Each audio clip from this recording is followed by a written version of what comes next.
Hi అండి, ఎలా ఉన్నారు? Welcome to my channel. ఎవరికి పొటాటో ఫ్రై అంటే ఇష్టం ఉండదు. ఈరోజు నేను చూపించేది సూపర్ క్విక్ అండ్ ఎమ్మీ ఆలూ ఫ్రైని ఎలా చేయాలో చూద్దాము. చూడండి, ఉడకబెట్టిన పొటాటోస్ని తీసుకున్నాను. ఇట్లా ముక్కలుగా తరిగినాను. వీటిని మనము ఇట్లా నలిపి క్రష్ చేసుకుందాము. ఇట్లా మొత్తాన్ని ఇట్లా క్రష్ చేసుకుందాము.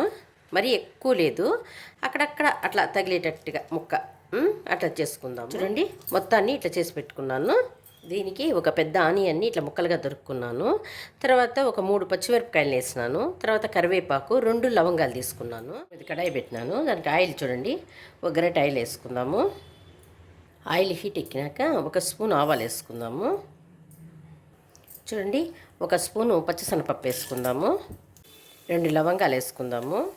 ఆవాలు చిట్లిన తర్వాత ఆనియన్స్ వేసుకునేద్దాం. చూడండి, ఈ టైంలో వేసుకునేద్దాం.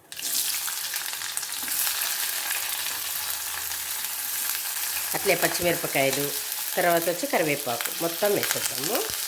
కొంచెంసేపు వేపుకుందాము.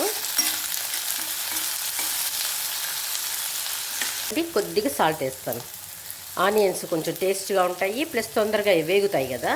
కొద్దిగా సాల్ట్ వేసుకొని వేపుకుందాము. కొద్దిగా అల్లం తెల్లగడ్డ పేస్ట్ వేద్దాము. బాగుంటుంది. అల్లం తెల్లగడ్డ పేస్ట్ చేస్తే ఈ పొటాటో చాలా బాగుంటుంది. కొద్దిగా పసుపు వేసుకోండి.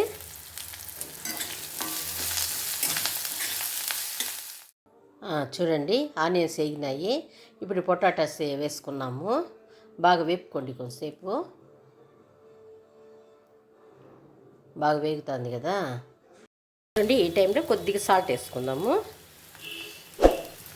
వేసి కొంతసేపు అట్లా వేపుకుంటాము. ఎక్కువ వేగాల్సిన పని లేదనమాట. ఇప్పుడు కొంచెం సాల్ట్ చూసుకోండి. బాగా సరిపోయింది నాకు. బాగా పచ్చిమిరపకాయలు స్పైసీనే బాగుందనమాట. ఇంకా ఎర్రకారం వేసుకోవాల్సిన పని లేదు. ఇట్లుంటే చాలా బాగుంటుంది. చూడండి, అంతే, మన పొటాటో రెడీ అయిపోయింది. స్టవ్ ఆపేస్తాను. ఒక బౌల్లోకి తీసుకుందాము.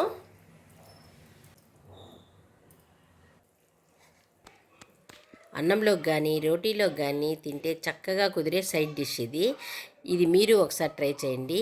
ఈ వీడియో నచ్చినట్టయితే లైక్ చేయండి, షేర్ చేయండి, సబ్స్క్రైబ్ చేసుకోండి.